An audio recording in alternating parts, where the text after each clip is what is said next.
calendrier de l'Avent 2000, non pas 2024, oui 2023 toujours, et 24e jour, j'ai du mal avec l'espace-temps.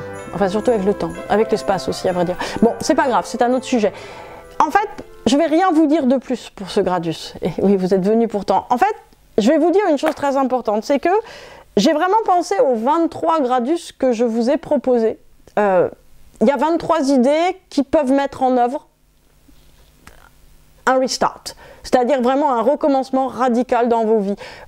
Aucune n'est meilleure, toutes sont bonnes, je le pense vraiment, autrement je ne vous les aurais pas présentées. Toutes ont été essayées, certaines par moi, certaines par d'autres, certaines à des gens que auxquels je donne des conseils et qui ont suivi ces conseils, donc toutes ces idées fonctionnent, toutes ces idées marchent.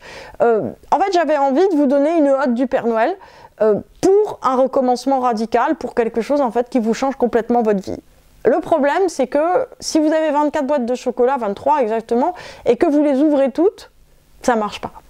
Donc, en fait, l'idée, ça ne va pas être de lire un peu Sylvain Tesson, de parrainer une fois de temps en temps un enfant, d'essayer de perdre 2 kilos et pas le faire, de ne pas parler pendant une demi-journée, de sourire un peu, de se renseigner vaguement sur l'exchange flat. Non, c'est pas ça, en fait, qu'il faut faire.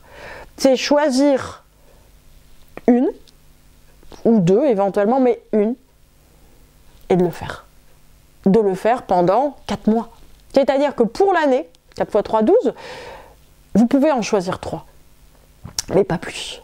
C'est-à-dire que pendant 4 mois, vous êtes focus sur une seule chose.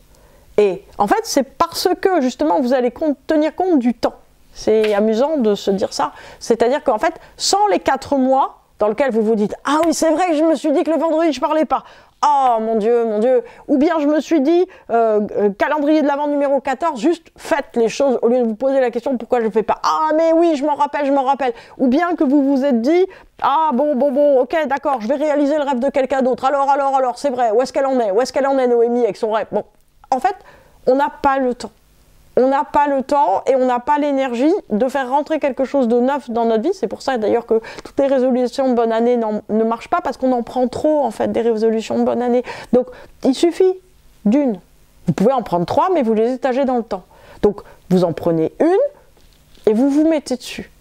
Au bout de 4 mois, vous aurez de toute façon gagné quelque chose. Soit vous aurez gagné une pièce qui va être refaite, soit vous aurez un corps extraordinaire parce que vous aurez été à la piscine tous les jours, soit vous aurez fait un exchange flat et c'est absolument génial, soit vous serez rentré en communication avec Dieu, soit vous aurez écrit 10 lettres et vous aurez mis à plat des relations et ça sera merveilleux et vous aurez des nouveaux amis et ça sera très très bien, enfin vous aurez gagné quelque chose.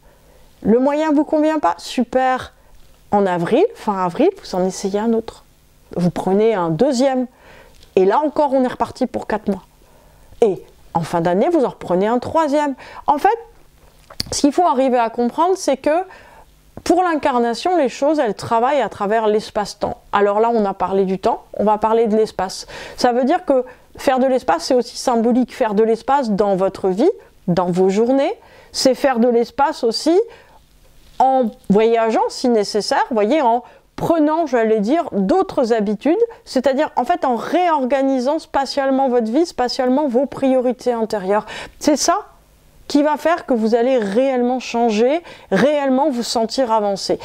De quoi manque notre société? Notre société, pour moi, elle est extrêmement gâtée. Hein. Quand on voit les guerres, quand on voit les sévices que subissent, j'allais dire, beaucoup de peuples de toutes origines confondues, beaucoup de minorités dans lesquelles je mets les femmes aussi, hein, les minorités aussi bien raciales que les femmes, que les gens qui sont poursuivis. Aussi bien en fait le fait que la vie elle est dure, parce que en fait, si vous voulez, on est vraiment, nous, en France en tout cas, même aux États-Unis, en Europe, on est quand même dans des mondes assez protégés. Alors oui, il fait un peu plus chaud, il y a des inondations, il y a des difficultés, mais en gros, on est encore très protégé. Peut-être que dans 10 ans, on le sera moins, hein.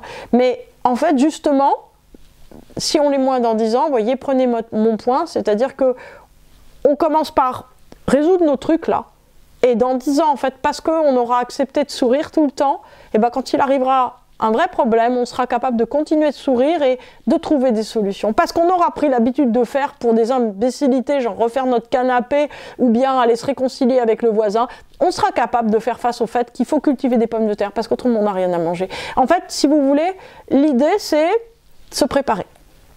Et c'est tout simplement, on ne sait pas à quoi on se prépare, c'est le principe de la vie. Hein. Peut-être on se prépare à rien, sinon à être très heureux. Hein. Peut-être on se prépare à accueillir des centaines de gens qui viendront de partout. Peut-être on se prépare à un changement climatique drastique, on ne sait même pas dans quel sens, peut-être qu'on va aller vers une glaciation. Toujours est-il que l'idée, c'est que là, on a un peu de temps pour se préparer. Donc juste, faites-le. Je vous souhaite à tous un très très très joyeux Noël et d'être avec vos proches et d'être le plus heureux possible. Merry Christmas!